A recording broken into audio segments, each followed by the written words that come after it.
अम्मी का और अब्बू का इंतकाल हो गया और घर बेच दिया भाई ने, तो बस मैं यहाँ आ गई। मेरी भाभियाँ नहीं रखती थी, कहती है मनूस है ये तो हम अपने भाइयों को भी मारेगी। मैं इस दायरे में ना आती तो मेरी डेथ होती। मैं जिस हालत में आई थी ना, आप देख नहीं सकती। आप अपने मुँह से अपनी इस जगह की तारीफ़ नहीं करते। हम कहते हैं कि ये हमारा नहीं, हमारी इन माओं का घर है और हम इनके साथ यहाँ पर रहते हैं। हमारी अपनी फैमिली है, हम लोग सब इनके साथ रहते हैं। मेरे बच्चे हैं वो इनके पास आते हैं। मेरे भांजियों ने मुझे पाइप से मारा था, तो मैं उनसे कहती हूँ कि वो जो उसने मेरे साथ किया है उसकी औलाद भी उसके साथ ऐसे ही करे।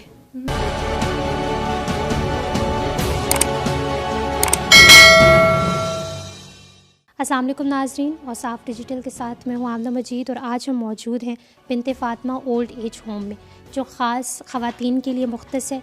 यहाँ पे वो माएँ हैं जो जन्नत की ज़मानत हैं, वो माएँ जिन्होंने अपनी सारी ज़िंदगी अपनी औलाद के लिए वक्फ़ कर दी, उनकी ख्वाहिशात के लिए, मगर जब वक्त उनका आया तो उनकी औलाद ने उनको घर से बेघर कर दिया। वो यहाँ पे किस तरह रह रही हैं, उनकी ज़िंदगी के अच्छे और हसीन वाक़यात हम उनसे सुनेंगे, ये तमाम बातें करेंगे। आइए चलते हैं। कैसी हैं आप? ठीक ठाक हो। यहाँ पे कब से हैं? 2 साल हो गए। तो यहाँ पे क्यों आई हैं? बस ऐसे आ गई, भेड़ लेके आई। हाँ, भाई नहीं रखता। तो आप जाती भी हैं? आपको कोई मतलब थोड़े दिनों के लिए कोई लेके जाता है, बहन या भाई, या कोई नहीं लेने? कोई भी नहीं लेके जाता है। मैं जैसे आई हूँ इस तरह से बस बैठी हूँ। कैसा वक्त गुजरता है यहाँ पे आपको? हाँ, कैसा गुजरता है यहाँ पे आपका वक्त? बस अच्छा लगता है। घर याद आता है?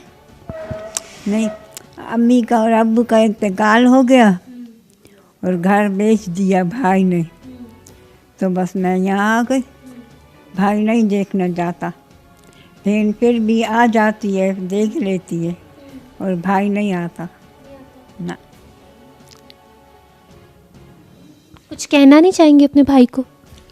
मैं वो बोलती भी नहीं हूँ, क्या बोलूँ। वो रखता नहीं है, कुछ नहीं करता, तो मैं क्या बोलूँ उसको। क्या आराम से बैठी हूँ, पढ़ती रहती हूँ सारा दिन, बस यही तस्बीह होती है, पढ़ती रहती हूँ। बुशरा, बताइएगा, जिस तरह आपने बताया कि आपकी मदर इन लॉ ने इस बिनते फ़ातिमा की बुनियाद रखी थी, ये कब से शुरू हुआ और अप्रॉक्सीमेटली यहाँ पे कितनी ख़वातीन मौजूद हैं? बिनते फ़ातिमा की जो बुनियाद है वो मेरी मदर इन लॉ ने रखी थी और वो कराची में है, और वहाँ कराची में तकरीबन हमारे पास 60 ख़वातीन हैं। इसी तरह उन्होंने बिल्कुल घर जैसा माहौल दिया उन्हें, क्योंकि जो बुनियाद थी वो सबसे पहले जो उनके पड़ोस में फ़ातिमा नामी ख़ातून रहती थी, जहाँ से ये सारा सिलसिला शुरू हुआ, ये खिदमत का मामला शुरू हुआ, वो फ़ातिमा थी, जिनकी वजह से जो है ना आज शायद हम इतनी सारी माओं की खिदमत कर रहे हैं, अपनी बहनों की खिदमत कर रहे हैं, ये उन्हीं की वजह से है। वो जो है जो मेरी जो बिल्कुल बानी है बिनते फ़ातिमा की, उनके पड़ोस में फ़ातिमा नामी ख़ातून रहा करती थी। तो उनकी डेथ के बाद ये है कि उनके ज़िंदा होते हुए ये सिलसिला शुरू हो गया था कि तकरीबन 5 से 6 ख़वातीन थी जब हमने ये सारा सिलसिला सेटअप बनाया था। उन्होंने अपनी बिल्कुल ज़िंदगी में ये देखा था कि मेरे नाम से ये इदारा जो है ना रजिस्टर्ड हुआ है और ये ख़वातीन भी हैं, इसी तरह बेसहारा हैं, लावारिस हैं बेचारी, तो उनकी जो है ना फ़रज़ाना खिदमत कर रही है। तो वो अक्सर उनके साथ बैठ के बातचीत किया करती थी, तो ये कहा करती थी कि देखें फ़रज़ाना, मैं जब इस दुनिया से चली जाऊंगी तो मेरा तो पाकिस्तान में कोई भी नहीं रहता, तो मेरा नाम लेने वाला भी कोई नहीं होगा। तो वो शायद उन्होंने अपने जहन में इस चीज़ को बिठा लिया था कि जब भी मैं कभी कोई इदारा बनाऊंगी, इसको एक नाम देंगे, पहचान देंगे, तो मैं बिल्कुल फ़ातिमा के नाम से बनाऊंगी ये, ताकि बिल्कुल। और आज वो फ़ातिमा इस दुनिया में तो मौजूद नहीं है, लेकिन हम लोगों के दिलों में और हमारे जहन में बिल्कुल वो मौजूद है। बिल्कुल इन तमाम माओं का सहारा बन गई है, फ़ातिमा के नाम से आता है। तो अल्हम्दुलिल्लाह। बुशरा, यहाँ पे इस्लामाबाद में जो ये आपकी ब्रांच है, यहाँ पे कितनी ख़वातीन हैं? और बताइएगा कि कभी कभी ज़रूरी नहीं होता कि सब ठीक ठाक आएँ, कुछ लोग बीमार भी आते हैं, पैरालाइज भी आते हैं, तो कितना मुश्किल होता है उन लोगों को संभालना स्पेशली? जी बिल्कुल, यहाँ हमारे पास इस वक्त तकरीबन 16 से 18 ख़वातीन हैं इस्लामाबाद में। तो बिल्कुल जब वो आती हैं तो हालात तो फ़िज़िकली और मेंटली बहुत ज़्यादा अपसेट होते हैं। कुछ डरी हुई भी होती हैं, कुछ बहुत परेशान होती हैं, क्योंकि अपने प्यारों को छोड़कर एक नई जगह आना, एक नया माहौल होता है, आप लोगों को हर जगह नए चेहरे नज़र आते हैं, तो बहुत ज़्यादा डरी हुई और सहमी हुई होती हैं। तो ये है कि हम फिर उनको थोड़ा सा ज़रा यही बताते हैं प्यार मोहब्बत के साथ कि ये अब आपका अपना घर है, आपको डरने की और किसी से भी डरने की, खौफज़दा होने की ज़रूरत नहीं है। बिल्कुल, जब वो एक दूसरे को देखती हैं कि सब हंसते हुए चेहरे उनको जब नज़र आते हैं तो वो उनमें खुद ब खुद एक उमंग जैसी जाग जाती है, एक उम्मीद होती है कि शायद अब हम अच्छी जगह पर आ गए हैं। तो अल्हम्दुलिल्लाह हम अपने मुँह से अपनी इस जगह की तारीफ़ नहीं करते, हम कहते हैं कि ये हमारा नहीं, हमारी इन माँओं का घर है और हम इनके साथ यहाँ पर रहते हैं। हमारी अपनी फैमिली है, हम लोग सब इनके साथ रहते हैं, मेरे बच्चे हैं वो इनके पास आते हैं, अगर वो नज़र नहीं आएंगे, उनकी आवाज़ नहीं आएगी तो ये पूछते हैं कि आज वो छोटा बच्चा आपका नज़र नहीं आया, आपकी छोटी बेटी नज़र नहीं आई। उसको बहुत से नाम दिए हुए उन्होंने, कोई गुड़िया तो कोई रानी इस तरह करके। तो हम लोगों का इन माँओं ने मेरे बच्चों को दिए हैं, मेरी छोटी बेटी को 2 साल की है, नाम ले। बिल्कुल बिल्कुल जी बिल्कुल। तो यही हमारा मकसद तो यही है ना कि हम इन्हें अपनायत ही दें और यही दें कि घर जैसा माहौल है, ये कोई इदारा ना समझें। हम इन लोगों के साथ प्यार मोहब्बत के साथ रहते हैं, ये भी फिर हमारे साथ उसी तरह प्यार मोहब्बत करते हैं। तो हमें तो ये अपनी माँओं, इनकी शक्लों में दादी नानियाँ हमारी नज़र आती हैं। तो अच्छा बुशरा बिनते फ़ातिमा की तो माशाल्लाह ब्रांचेज़ हैं लाहौर, कराची, यहाँ पे। तो अगर आप कुछ कहना चाहें मीडिया के तवस्सुत से, अगर कोई फंडिंग से रिलेटेड या इस तरह कुछ। बिल्कुल, जहाँ जहाँ हमारी ये आवाज़ जाती है बिनते फ़ातिमा की तरफ से, तो हमारा यही कहना है कि हमारी मदद की जाए, हमारी क्या इन माँओं की खिदमत की जाए। जी, हम लोग तो जो खिदमत कर रहे हैं वो तो हमारा भरोसा बिल्कुल अल्लाह ताला की ज़ात पर है, उसके बाद इन लोगों पर है। तो जिनको जहाँ भी बिनते फ़ातिमा का पता लगे वो ज़रूर यहाँ पर आएँ, सबसे पहले विज़िट करें, आके देखें कि किस तरह का काम हो रहा है। उसके बाद वो जिस तरह से हमारी सपोर्ट करना चाहें वो बिल्कुल कर सकते हैं यहाँ पर आके। अच्छा, एक लास्ट में कि इनके बच्चों से, इनके बच्चे जो हैं उनको अगर आप कोई मैसेज देना चाहें, क्योंकि आप इनके साथ रहती हैं, तो अगर आप उनको कहें कि एटलीस्ट वो इन्हें लेके नहीं जा सकते लेकिन मिलने तो आ सकते हैं, इनके साथ उस वक्त एक हफ़्ते में, महीने में कुछ इस तरह मिलने आए ताकि इन्हें भी थोड़ा सहारा हो, क्योंकि जितना भी अच्छा माहौल होगा वो अपने अपनों को तो ज़रूर याद करती हैं। बिल्कुल, हम लोग भी एक बिल्कुल फैमिली की तरह, मेरे बच्चे भी, हम लोग सब यहाँ आके इनके साथ टाइम गुजारते हैं, इनकी हर एक चीज़ को पूरा करते हैं। लेकिन जो प्यार और मोहब्बत ज़ाहिर है उन्हें अपने बच्चों को देखकर होगा, वो हम लोग लाख चाहे इनके साथ खिदमत करें, लेकिन वो चीज़ तो खुशी तो नहीं होगी। तो ये है कि बस इन्हें चाहिए बच्चों को कि वो यहाँ कर आया करें, मिला करें, थोड़ा सा टाइम दें, क्योंकि ज़िंदगी का ये वो टाइम है कि इनके पास ज़्यादा टाइम नहीं है। तो जो भी थोड़ा बहुत टाइम है इन लोगों के साथ आके गुजारें, महीने में एक दफ़ा आ जाएँ, 15 दिन बाद आएँ, लेकिन आएँ ज़रूर। पता ज़रूर रखें कि वो इंसान आपकी जो खून का रिश्ता है, जिससे जो आपका एक जिस्म का हिस्सा है, वो ज़िंदा है कि नहीं। नाज़रीन, माँ वो हस्ती होती है जिसको कहा जाता है कि उसके कदमों के नीचे जन्नत है, और ये फैक्ट है। अगर हम उनकी खिदमत नहीं करेंगे, उनसे प्यार नहीं करेंगे, तो आप क्या अल्लाह ताला से उम्मीद रखते हैं कि वो आपको आपकी जो है वो आपको जन्नत देंगे या नहीं देंगे। अपनी माँओं की खिदमत करें, और एटलीस्ट महीने में नहीं तो साल में चलें 2-3 दफ़ा तो इनसे मिलने ज़रूर आया करें, क्योंकि ये आप लोगों को देख रही होती हैं। इन्हें यहाँ पे जितना भी प्यार मिले, ये आपकी राह को तकती रहती हैं, और इन्हें उम्मीद होती है कि कहीं इनके चाहने वाले, कहीं इनके जो अपने हैं वो आएंगे और इनके साथ बैठेंगे, इनके साथ थोड़ी बातें करेंगे। आइए बात करते हैं आसफ़ा हारून से। अस्सलाम वालेकुम। अस्सलाम। कैसी हैं आप? अल्लाह का शुक्र है। आप कब से हैं यहाँ पे? मैं तकरीबन 2 साल शुरू है। तो कैसे है यहाँ का माहौल? बहुत अच्छा, घर से भी ज़्यादा अच्छा। घर से कैसे अच्छा?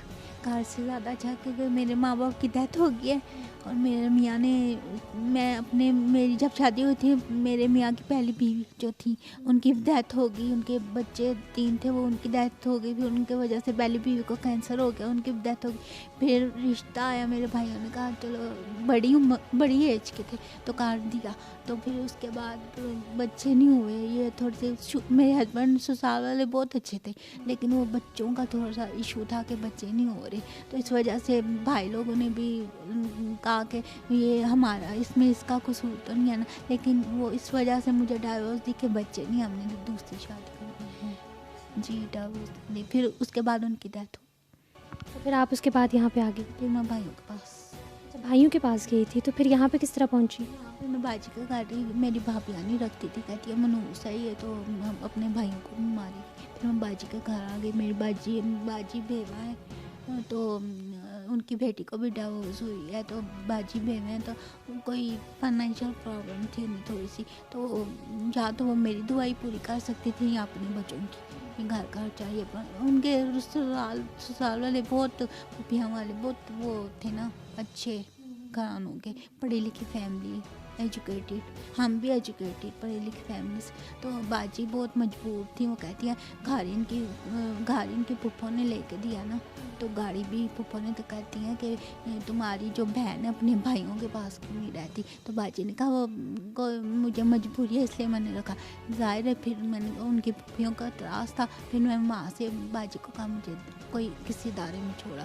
फिर बाजी ने मरी, एक इदारा हमने देखा, वो उधर काम करवाते थे, तब मेरी ऐसी हालत नहीं थी। अब तो मैं आपको काफ़ी ठीक नजर आ, बाजी बुशान की वजह से मुझे ज़िंदगी दिया अल्लाह, इनके बच्चों को तरक्की दे, इनके मियाँ को, इनके बच्चों को नेक बनाए, इनकी वजह से आज मैं हूँ। लेकिन बुशा मैं इस इदारे में ना आती तो मेरी डेथ होती। मैं जिस हालत में आई थी ना, आप देख नहीं सकती आप कि मैं किस हालत में आई थी। फिर मैंने आहिस्ता शुरू में मेरा दिल नहीं किया, बड़ा तंग किया मैंने बुशा बाजी को।